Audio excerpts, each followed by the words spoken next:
우리 하나님 말씀은 민수기 20장 우리 10절에서 13절까지 제가 읽겠습니다.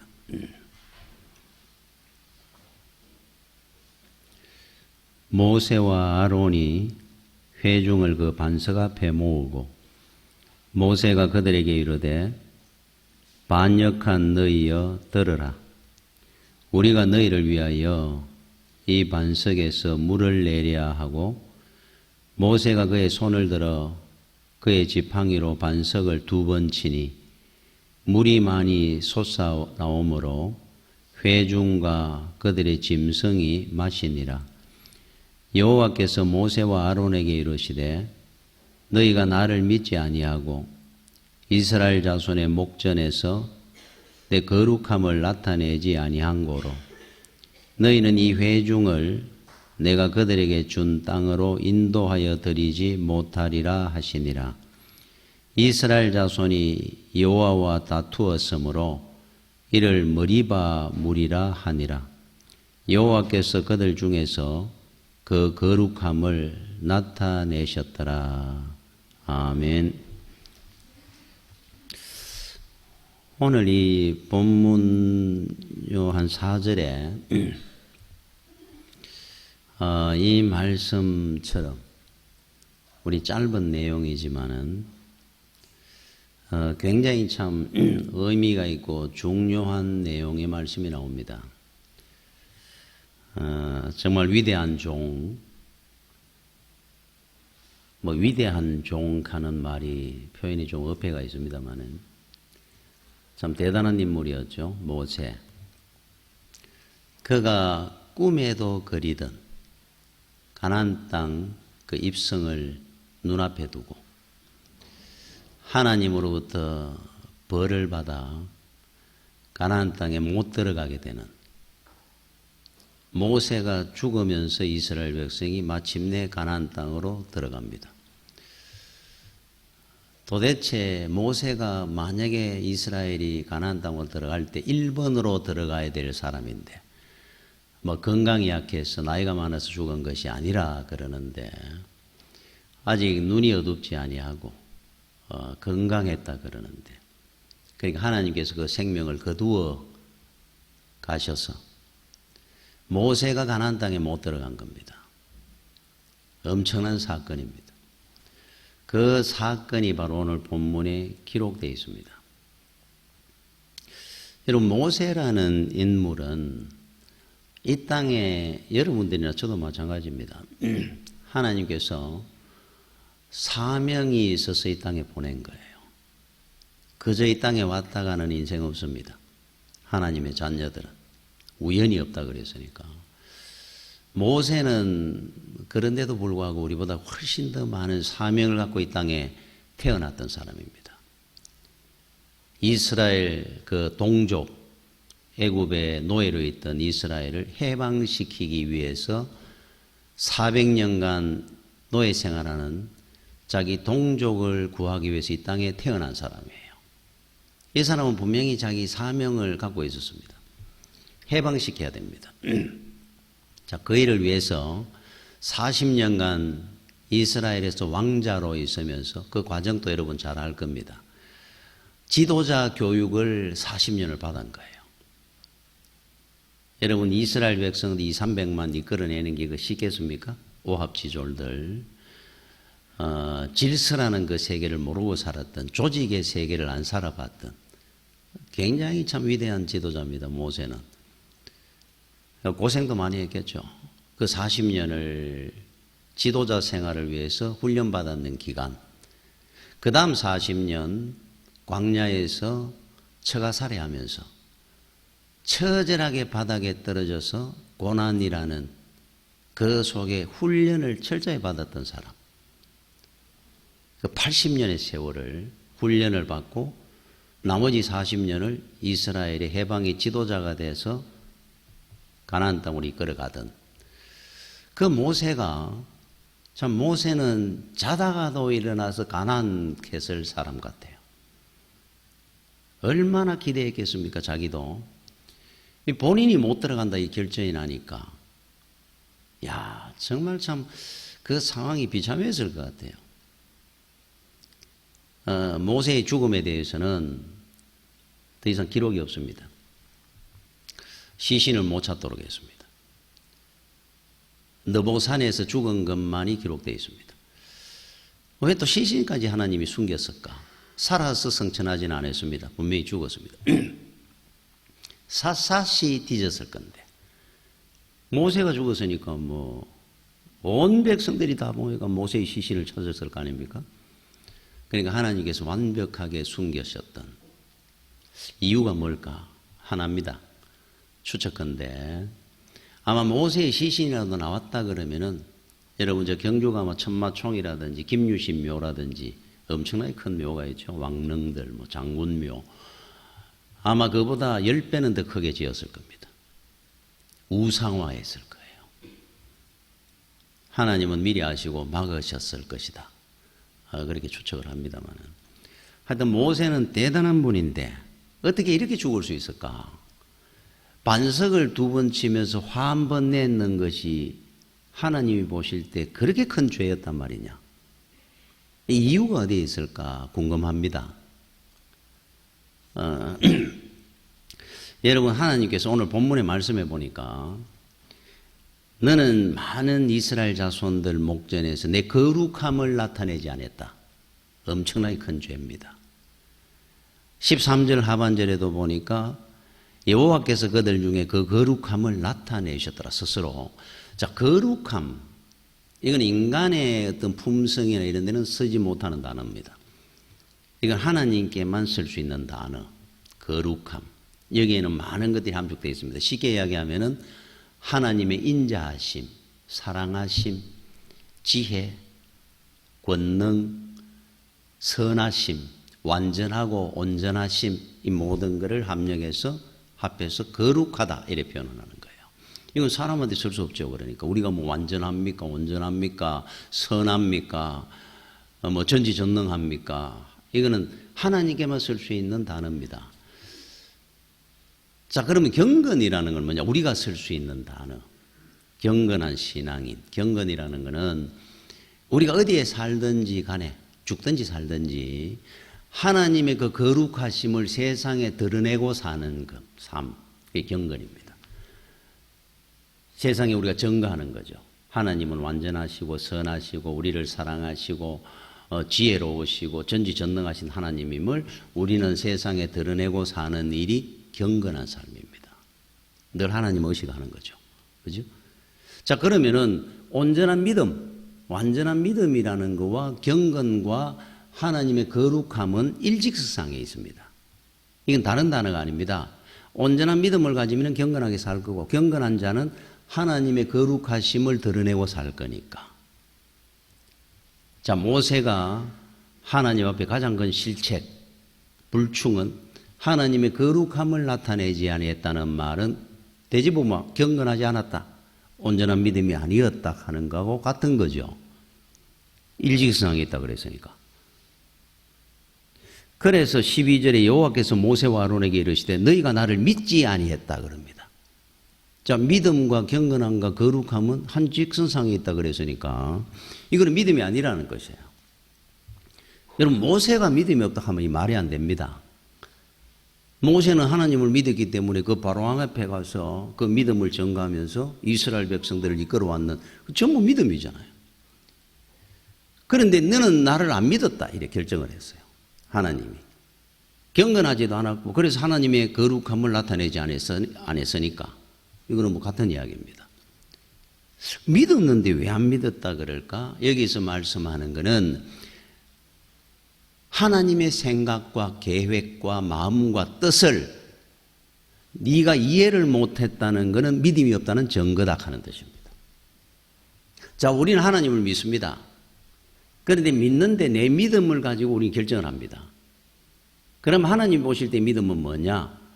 하나님의 계획과 뜻과 또 하나님의 마음 이것에 대해서 우리가 이해를 하는 거예요. 그 이해가 안 되는 것은 믿음이라고 인정을 못 받습니다. 자, 이스라엘 백성들은 늘 원망불평을 했습니다. 모세는 원래 그런 사람 아니었는데 그들 속에 있다 보니까 같이 화도 내고 원망도 하고 불평도 합니다. 그들을 보면서 비판도 하고 이제 같아진 거죠. 그래서 원망이나 불평이라는 것은 나로 시작하지만 이게 점점 퍼지고 전염성이 있어요. 그러면 그런 사람들 곁에 있으면 나도 그렇게 된다는 뜻입니다. 모세가 변질된 거죠. 두 번째, 원망이나 불평은 에스컬레이팅 그러죠. 상승작용을 합니다. 처음에는 내 스스로 자학합니다. 뭔가 잘못되면은 나는 왜 이럴까? 자, 이게 올라갑니다. 부모를 원망합니다. 그 다음에 하나님을 원망합니다. 이게 원망입니다. 그러니까 경건하지 못하다 하는 것은 하나님의 그 뜻을 이해를 못하니까 뭔가 좀 잘못되면은 원망, 불평이 자동으로 나옵니다. 이거는 원래 우리가 가지고 있는 죄된 본성입니다. 본성. 자, 예수를 믿으면 변화된다는 건 이것이 변화된다는 거예요. 어떤 문제를 보고도 원망, 불평할 것 대신에 감사와 찬양을 하게 된다는 의미가 하나님의 깊은 뜻을 이해를 하게 되었으니까 하나님께서 이렇게 하신 이유가 있겠지. 이게 믿음이고. 그러니까 원망, 불평은 그 반대의 길을 가는 겁니다. 여러분, 그 톨스토이의 그 단편집 중에 집 지은 우리 집은 왜 이렇게 지었나 하는 제목의 단편집이 하나 있어요. 우리 집은 왜 이렇게 지었나. 재밌죠, 제목이. 그 어떤 내용이냐면은 간단하게 이야기를 하면은 톨스토이라는 이분의 집안이 아주 부유했던 것 같아요. 그 아버지가 취미 중에 하나가 뭐 엄청난 고급적인 취미를 갖고 있습니다. 이 도자기라든지 골동품 이런 걸 많이 수집을 하고 집도 굉장히 잘 살았던 것 같습니다. 그러니까 늘 그걸 아낍니다. 그 중에 이제 도자기 중에 빨갛게 예쁘게 생긴 도자기가 하나 있었는데 그거를 톨스토이의 여동생이 너무 좋아하는 겁니다. 손도 못 대게 합니다. 아버지한테 늘 부탁을 합니다. 이 여동생이 그 도자기 자기 달라는 거예요. 자기 방에 갖다 놓고 보고 싶다는 겁니다. 갖고 싶다는 거죠. 안 된다 그러다가 이제 나이가 좀 들어가고 어느 날 이제 크리스마스인데 그 아버지가 그 딸이 그렇게 원하던 거니까 뭐 그 중에 굉장히 진귀하고 이러진 않았겠죠. 그 대신에 이제 그걸 선물로 준 겁니다. 딸한테. 자, 네가 이렇게 갖고 싶어 했던 도자기를 네 해라. 너무 좋았던 거예요. 몇 년을 졸아가지고. 들고는 오빠한테 톨스토이한테 자랑한다고 막 2층으로 올라가 오빠 방으로 뛰어가다 문지방에 걸려 넘어지면 깨버렸어요. 그러고 나니까 얼마나 참 분통이 터지겠습니까? 그때 했는 말이 여동생이 우리 집은 왜 이렇게 지었어? 왜 이런 문지방을 만들고 계단을 만들고 이렇게 어렵게 만들어가지고 내가 저렇게 갖고 싶어 했던 도자기가 깨지도록 했느냐 이 말이에요. 누구 잘못입니까? 자기가 부주의하게 그렇게 뛰고 막 하다가 보니까 깬 거를. 왜 우리 아버지는 이렇게 집을 지었느냐, 이 집을 지었는 건축가는 왜 이렇게 지었느냐 원망 불평했다 하는 그 내용에 의해가 우리 집은 왜 이렇게 지었나 하는 단편집입니다. 이거 누구 이야기입니까? 우리 이야기예요. 남의 이야기가 아니고. 그죠? 우리가 세상 살다 보면 조금만 힘들면 그게 누구 때문에 잘못됐는지를 생각하기 전에 원망부터 합니다. 원망할 대상을 찾습니다.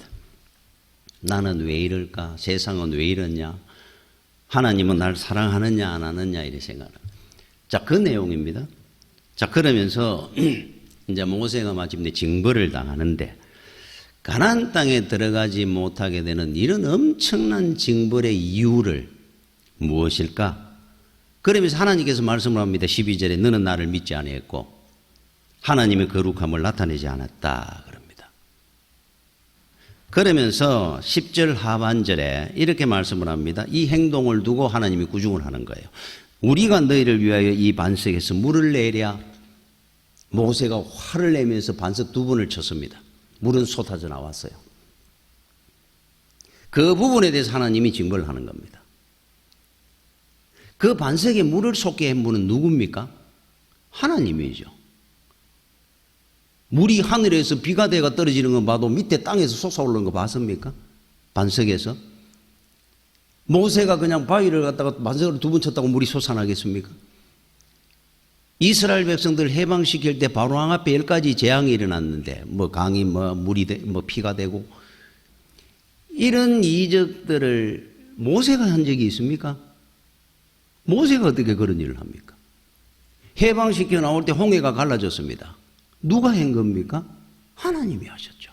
아말렉과 전쟁에서 모세가 손을 들마 이기고 내리마 지는 그 전쟁의 성패 여호와 니시라고 있는 그 제단 이름 하나님이 하신 거잖아요. 그런데 지금 보니까 모세가 하는 것 같아요. 내가 이 반석에서 물을 내려 호통을 치면서 그들을 비판하면서 물을 솟게 합니다.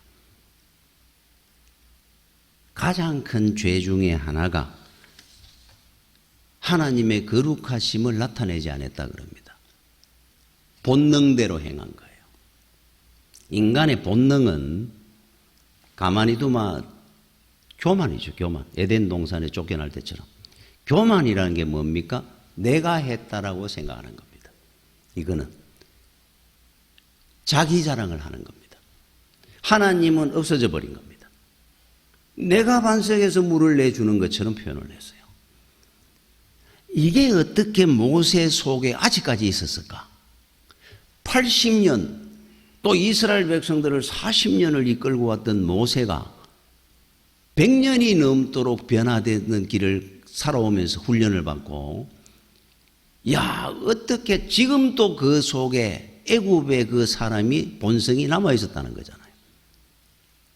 참 무섭습니다.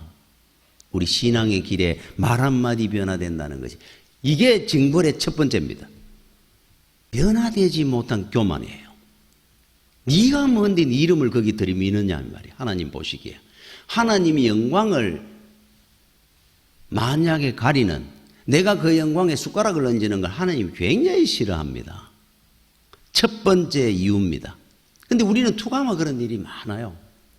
하나부터 열까지 하나님 은혜 아닌 것이 하나도 없었는데 여러분 패티 김이라고 하는 우리 가수가 있었죠. 이분은 미국에서 오랫동안 생활하시고 하셨는데 가족들하고 생활할 때 영어를 주로 거의 영어로 살았다 그럽니다.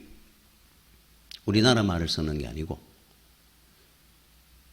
그런데 진짜 화가 나가 용이 나고 할 때는 한국말이 티 나온다 그래요. 한국말을 아예 까맣게 잊었을 정도로 살고 있는데도 화가 나고 욕이 나올 때 한국말이 티 나온다 그럽니다. 고향 말이, 고향 행실이. 자, 그런 거 보면 없어지기가 굉장히 어려운 겁니다. 우리 속에 있는 교만이라는 게, 본능이라는 게. 그런 생각이 듭니다. 우리가 그 어릴 때 영어 공부가 얼마나 힘들었으면 영어 공부 지독하게 하던 사람들이 그런 말을 했어요. 영어 사전을 외우면서 쟤가 먹었다 그랬잖아요. 찌제가.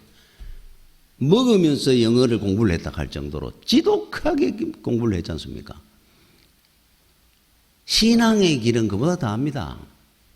여러분 끊고 버려지는 게 말 한마디 행실 하나 바꾸어지는 것이 어지간합니다. 오늘이 성령 강림 주일인데 정말로 충만하지 않으면 모세가 넘어지는 거 한번 보십시오. 툭함이 티 나와가지고. 이 평생 싸워야 되는 길입니다. 이 길은. 교만과의 길. 내 애성품. 내락하는 게 드러나는 거 이거. 여러분 그 2006년도 독일 월드컵에 축구 있지 않습니까? 결승전에 그 당시에 프랑스하고 이탈리아가 붙었습니다. 저는 가만히 보니까 축구를 그렇게 별로 덜 좋아하는 것 같아요. 왜 그러냐면은 제가 여러분들한테 늘 그러잖아요. 축구를 이래 볼 때 재방송 보라고. 여러분 사실 재방송 본다는 게 실제로 저는 재방송 많이 봅니다. 그 보다 보면 조마조마하게 못 보겠어요. 심장에도 안 좋을 것 같고. 그래 이기고 진 걸 결과를 알고 보면 편안하게 보니까. 근데 실제로 축구 좋아하면 잠을 안 자도 그냥 보지 그걸 어디 재방송 보겠습니까만은 제가 보면 좀 덜 좋아하는 것 같아요. 그죠? 그런데 그때 결승전 때 어떤 일이 생겼느냐 하면은 여러분들도 아마 아는 분들이 많을 겁니다. 저는 축구를 그렇게 좋아하지 않은데도 내 이름을 아니까 지네딘 지단 하는 분이 있었어요. 프랑스의 그 미드필더. 이 공을 주로 이렇게 공급해주고 하는. 지단이라고 하는 선수가 있었거든요. 세계적으로 유명한 선수입니다. 그리고 그냥 기술만 좋은 게 아니고 굉장히 존경받았던 분이에요. 성품이나 모든 것이. 이 사람은 대통령 출마해도 됐을 것이다 할 정도랍니다. 그 당시에 인기가. 그런데 이 사람이 결승전에 이탈리아 수비수 하나가 집요하게 따라다니는 겁니다. 지단을 막으려고. 아예 막 근방에 막 계속 붙어 다니는 거 봐. 셔츠를 땡겨가며 반칙해가면서 우리는 그 사람이 그 앞에 대놓고 욕을 하고 하는 거는 못 들으니까. 화가 얼마나 났으면 후반전 때 마침내 근 선수하고 반칙을 하니까 충돌을 돼가지고 머리로 그 사람 그 선수 가슴을 팍 받아버렸어요. 그 사건 하나로 지단의 명예는 땅바닥에 떨어집니다. 세계 어린애들도 다 보는 그 월드컵 결승전에서. 그리고 지단은 퇴장당했습니다. 그리고 결과는 이탈리아가 우승했습니다. 프랑스가 져버렸어요. 퇴장당하면서. 그리고 나중에 인터뷰를 할 때 그런 말을 했습니다. 하도 반칙을 하면서 집요하게 붙들고 셔츠를 붙들고 하는 것뿐만 아니고 계속 옆에 다니고 우리 가족을 모욕을 하더라는 거예요. 그게 어떤 내용인지는 잘 모릅니다만은 화가 불같이 난 겁니다. 참다가 그 사람도 그런 거 뭐 한두 번 겪었겠습니까? 워낙 유명한 선수니까. 결승전에서 그만 헤딩을 해버린 거예요. 한순간에 다 떨어진 겁니다. 그건 변명이 필요 없습니다. 이겨내야 되죠. 모세라든지 지단이라든지 누구든지 간에 우리 속에 갖고 있는 것이 하나 있는데 바로 그 교만, 분노, 내 자랑하는 이 마음이 모세를 추락시켰던 가장 큰 이유 중에 하나입니다. 내가 한 것이 없는데, 그죠? 이거 여러분 우리 평생을 제가 조금 전에 이야기한 것처럼 영사선 씹어 먹듯이 우리는 그 길을 가야 돼요. 또 튀어나옵니다. 자, 두 번째, 모세가 하나님 앞에 징벌을 받는 이 굉장히 중요한 이유가 하나 있습니다. 하나님의 자녀들, 하나님의 백성들, 저와 여러분들입니다. 들은 하나님이 우주 만물 천하보다 더 사랑한다는 사실입니다. 천하보다 더 사랑합니다, 우리를. 여러분, 제가 얼마 전에 설교를 할 때 단장이라고 하는 그 단어 고사에 대해서 말씀을 드렸죠.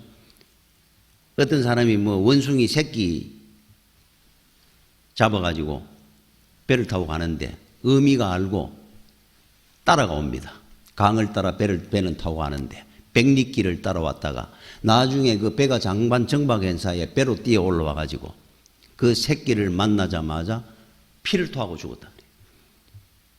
나중에 배를 갈라 보니까 끊어질 단 창자장자며 창자가 다 끊어져 있더라. 그 어미가 얼마나 예달벗어마 새끼를 향해서. 하나님 마음 아닙니까? 우리를 향한. 주님이 십자가에 못 박으실 때 그 고통의 소리, 그 못자국 소리, 비명 그 죽음의 소리를 하나님이 들으면서 창자가 다 끊어지는 아픔을 하나님은 느꼈을 겁니다. 그래서 누구를 살렸다는 겁니까? 우리를 살렸잖아요. 우리와 누구를 바꾸십니까? 천하 만물보다 우리를 사랑하는 겁니다. 여러분, 가정에 부부간에 싸움이 일어난 중에 하나가 자식 문제로 싸울 때가 있어요. 자, 애가 뭔가 잘못을 합니다. 부부가 다 압니다. 그 애가 뭔 잘못했는지. 그런데 대부분 어머니들이 자기는 애를 꾸중하면서 아버지가 자식에 대해서 뭘 한 걸 굉장히 싫어하는 경우가 있어요. 당신이 왜 그러느냐 그래요. 자기는 꾸중하면서 남편이 꾸중하는 거 싫어요. 왜 그렇게 했습니까? 사랑하니까. 나는 내 자식을 마음대로 꾸중하고 뭐렇게도 남편이 하는 거는 마음이 아픈 거예요. 이 원리가 똑같은 원리가 오늘 말씀에 나오는 겁니다. 하나님이 우리를 얼마나 사랑하는데 형제간에도 입대는 거 싫어합니다. 남편도 입대는 거 싫은데 모세가 어디 내 새끼를 함부로 비난을 하고 비판을 하고 입을 대느냐 이 말이에요. 하나님에 대한 굉장히 큰 반역입니다. 이거는. 모세가 얼마나 큰 실수를 했느냐?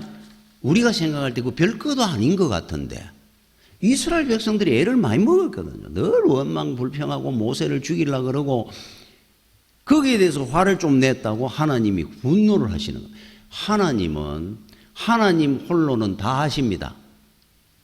그 이스라엘 백성들 죽겠다 한다고 1세대들 다 죽였습니다. 광야 땅에서.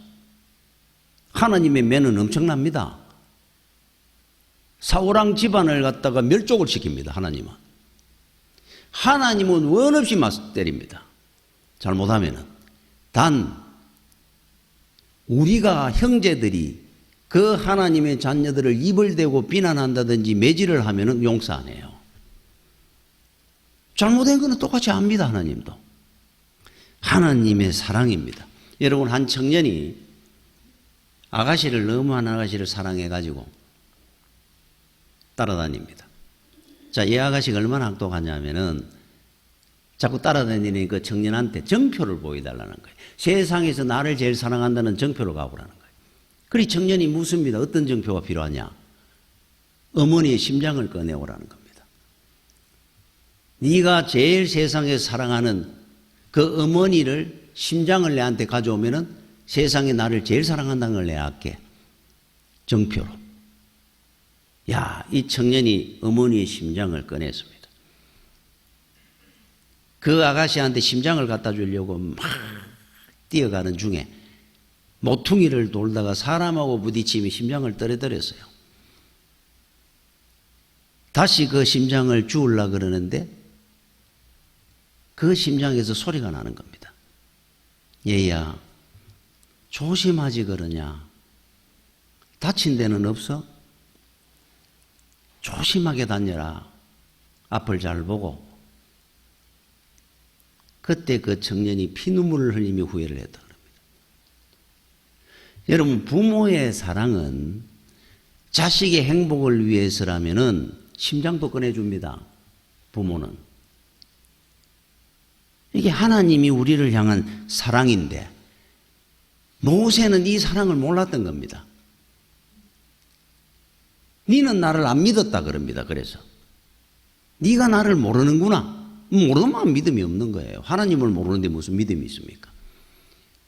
엄청난 징벌입니다. 이거는. 너는 가나안 땅에 못 들어간다. 야, 그런데 제가 그저께 5월 19일 날 신문에 야, 정말로 가슴 아픈 사연을 하나 봤어요.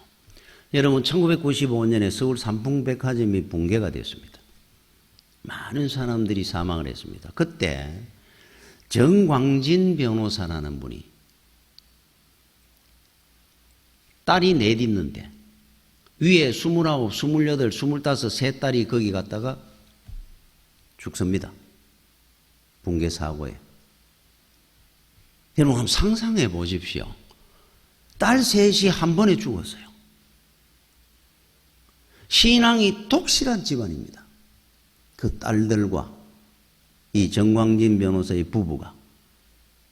이 서울에 그 영광교회라 그러던데 그 목사님이 장례식을 하면서 이렇게 설교했다 그러죠. 장례 설교를. 하나님, 이런 경우도 우리가 믿음으로 이해해야 됩니까? 너무너무 애통해가지고 그 가정을 보면서. 이런 경우도 우리가 믿음으로 이기라는 겁니까? 할 정도로. 야, 여러분 상상 한번 해보십시오. 딸 셋이 죽어버렸어요. 한 번에. 그래서 이분이 그 당시에 했는 말이랍니다. 하늘이 무너지고 땅이 꺼져가지고 세상이 없어져 버렸으면 했다 그랬답니다. 세상이 차라리 없어지고 싶었대요. 그리고 마지막 막내딸도 병으로 나중에 소천합니다. 죽습니다. 그런데 5월 19일 날 그 신문에 이 기사가 왜 났느냐 하니까 정광진 변호사가 86세를 사시고 소천하신 그날 이 기사가 났어요. 근데 이분의 이야기가 왜 나왔느냐? 아이들의 이름에 돌림자가 윤자가 들어가는데 딸들. 3명의 딸이 삼풍백화점에서 죽었던 그것을 기려가지고 그때 배상금이 나왔는데 한 명당 6억 5천. 그 중간 딸은 결혼을 했기 때문에 이 두 딸의 배상금을 가지고 큰 딸이 시각장애가 있었답니다. 시각장애인 장학재단을 만들었어요. 이분이. 삼륜장학재단이라고. 세 딸을 잃었는 그 슬픔을 거기에 늘 원망 불평하고 주저앉아 있었는 것이 아니라 장학재단을 만드는 겁니다. 삼륜장학회라고. 이분이 돌아가신 거예요. 이제 소천한 겁니다. 이야, 제가 그 기사를 읽다가 경건이라는 것은 바로 이런 분한테 쓰여져야 되는구나. 하나님의 거룩하심을 나타낸다 하는 의미가 이거구나 싶어요. 이 이상의 거룩함이 있겠느냐? 이 이상의 경건함이 있겠느냐? 이 이상 온전한 믿음이 또 있겠느냐 하는 생각이 들었습니다. 야, 이런 신앙은 도대체 어떻게 따라갈 수 있을까 내가? 상상이 안 됩니다. 이분이 아내한테 마지막 남긴 말입니다. 내가 자식 하는 많았지만은 딸 너희나가 딸 너희를 먼저 보냈으니까 그래도 내 한평생은 바르게 살았습니다. 살았다. 참 바르게 살았답니다. 그래도. 어지간한 사람은 그거 반도 안 돼도 폐인되었을 사람도 있을 것 같은데 자기는 바르게 살았어요. 그리고 내가 먼저 아이들을 만나러 갑니다.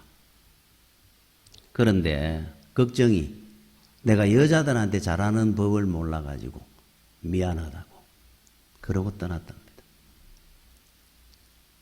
이야, 이게 경건이 아니고 거룩함이 아닐까? 하나님의 거룩함.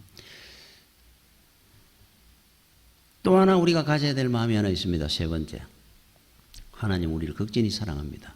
자, 가장 큰 자부심이 뭐겠습니까? 우리의 존재 이유가 이 만물이 우리가 없으면은 없어지는 세계입니다. 만물이 존재하는 이유는 우리로 인해서 만들어져 있는 겁니다. 우리가 주인공입니다. 주인공. 주인공이 죽으면 영화고 드라마고 끝이 납니다. 그죠? 그 정도로 하나님은 우리를 귀하게 여깁니다. 여러분 자부심을 갖고 살아야 돼요. 자긍심을 가져야 됩니다. 그래서 우리가 하지 말아야 될 말이 있어요. 망했다. 나는 죽었다. 이제 끝났다. 끝이 없습니다. 하나님의 나라에는 늘 새로운 시작이요 부활입니다. 그렇죠? 절대로 우리가 하지 말아야 될 말 중에 하나입니다. 우리가 주인공인데 주인공이 죽으면 끝나는 거지 않습니까? 하나님이 나를 이 땅에 보내시고 이유가 있었는데 내가 나를 어떻게 포기한다는 겁니까? 어느 그 목사님이 그 옛날에 그 주몽이라는 드라마가 있었다 그래요. 주몽. 그 고구려 건국왕이었던 동명성왕 이름이죠. 한 번은 집에를 가니까 딸이 아빠 주몽이 죽을 것 같아. 이제 오늘 그래 끝이 나는데 다음 아마 회에는 주몽이 붙들려 갖고 죽는 것 같아. 이제는 보니까 드라마가 걱정을 하듯이. 그래서 그 목사님이 그랬다 그래요. 절대로 안 죽는다. 걱정하지 마라. 나를 믿어라. 이유가 뭡니까? 주몽이 죽으면 고구려 건국이 안 되는데 무슨 주몽이 죽습니까? 역사가 끝나는 시간인데 1000년이 2000년이 지나서 500년이 지나고 1000년이 지나서 우리는 이제 봅니다. 압니다. 주몽은 안 죽습니다. 고구려를 건국해야 될 사람인데. 여러분들의 인생의 결정은 운명은 하나님의 손에 달려있고 우리가 이루어져 가야 될 길이 있습니다. 세월이 지나면 여러분 눈에 보일 날이 올 겁니다. 우리가 죽으면 안 돼요. 끝납니다. 때가 돼가 하나님께서 우리를 데려가시는 거지. 뭐 나는 죽었네 끝났네가 어디 있습니까? 다윗이 얼마나 아슬아슬한 인생을 살아도 죽음의 결정은 하나님이 하시는 거지. 이루어야 될 일이 얼마나 많은데 자부심을 갖고 살아야죠. 그러면 어떻게 우리가 그 상황을 우리가 이겨내느냐? 여러분 철로 역정에 보면 그런 내용이 하나 나옵니다. 여러분 절망의 성을 크리스찬이 지나가는데 그때 이제 같은 동행자가 있죠. 소망이라고 하는. 이제 두 사람이 저 천국을 향해 순례길을 출발해가 가는 길입니다. 가는 중에 어느 길을 가다 보니까 새 길이 나와요. 이 길을 가면 지름길이고 편안하게 좋은 길을 갔습니다. 그래 그 길을 들었다가 큰 웅덩이에 빠지게 되고 정말로 천신만고 끝에 나와가지고 다시 걸어가다 보니 힘이 기진맥진하는데 오두막을 하나 봅니다. 야 저기 가서 좀 시작을 하다가 잠이 들었는데 이 절망의 그 감옥의 주인인 절망의 거인이 큰 거인이 그 오두막에 있는 자는 두 사람을 끄집어 올립니다. 잡습니다. 그리고 절망의 감옥 지하로 집어넣습니다. 자 떨어졌습니다. 사면 초가입니다. 오갈 데도 없고 탈출할 수 길이 없습니다. 절망의 거인 부인이 의혹입니다. 의심하는 의혹. 의혹이라는 여인이 찾아와 이야기를 해줍니다. 크리스찬에게. 너는 끝났다. 지금까지 절망의 감옥에 들어와 가지고 살아나간 사람이 아무도 없는데 너도 평생 이 깜깜한 감옥에 있다가 죽을 거니까 차라리 자살해라. 들어보니까 맞는 말 같아요. 여기서 어떻게 산단 말이냐. 평생을 자살해야 되겠다. 그때 소망이라는 친구가 그럽니다. 자살은 하나님에 대한 불충이다. 큰 죄다. 기다려보자. 자, 그러면서 이 사람들이 가지는 큰 믿음이 하나 등장합니다. 여러분들이 살다가 인생 여정에 사면 초가에 절망적인 상황이 우리한테도 올 수 있습니다. 그래서 철로 역정이라는 그 책이 우리를 위해 써진 거예요. 자, 그러면 우리는 어떻게 해야 되느냐? 크리스찬이 극복했는 것처럼 우리는 극복하는 겁니다. 하나님의 섭리를 믿는 겁니다. 기다리는 겁니다. 믿어야 돼요. 어떤 섭리? 하나님의 섭리가 뭡니까 그러면? 여러분 로마서 8장 28절에 나옵니다. 우리가 알거니와 하나님을 사랑하는 자 곧 그의 뜻대로 부르심을 입은 자들에게 우리입니다. 우리 모든 것이 합력하여 선을 이루느니라. 이게 하나님의 섭리입니다. 지금 여러분이 실패하고 어려움이 있고 절망적인 상황도 올 수 있고 그러나 결과는 우리가 알고 살아야 돼요. 선한 결과, 가장 좋은 결과로 우리를 이끌어 가실 겁니다. 지금 이런 것들이 합쳐져서 과정을 지나서 나중에 돌아서 보면서 하나님의 거룩함을 증거하면서 사는 날이 오게 될 겁니다. 이거를 첫째 믿는 겁니다. 여러분이 힘든 일이 생길 때 크리스찬이 바로 이걸 믿습니다. 그렇죠? 그러면서 믿고 나니까 떠오르는 것이 하나 있어요. 모든 감옥의 문을 여는 열쇠가 약속의 말씀이라는 열쇠를 주셨는데 내가 이걸 몰랐었구나. 내 품 안에 두고 살면서도 그때 옆에 소망이 정말인지 그럼 한번 열어보자. 그래서 크리스찬님 가슴 속에 있는 품 속에 있는 약속의 말씀을 꺼냅니다. 그리고 절망의 감옥의 문을 여니까 쫙 열리는 거예요. 앞으로 여러분이 인생 살다가 앞이 캄캄하고 절망한 길이 생기거든 하나님의 약속의 말씀을 들고 여십시오. 믿고 말씀을 붙들고 살아야 돼요. 이게 열쇠가 될 겁니다. 자, 걸고 나오니까 그때 탈출을 해가 나와가지고 크리스찬과 소망은 또다시 철로 역정이 시작됩니다. 천국을 향해 걸어가는 과정입니다. 자, 여러분이 꼭 기억해야 될 것이 있어요. 인생 살다 어려움이 있습니까? 그러면은 첫째, 하나님의 섭리를 믿어야 됩니다. 둘째, 하나님의 약속의 말씀을 붙드는 거예요. 이게 우리 절망의 감옥을 벗어나는 길입니다. 다 열릴 겁니다. 믿는 순간에 막혔습니까? 다른 길을 하나님이 더 좋은 길로 열어 가시기도 합니다. 낙심하거나 원망하거나 불평하는 것은 성도의 길이 아닙니다. 하나님이 우리를 얼마나 사랑하시는데.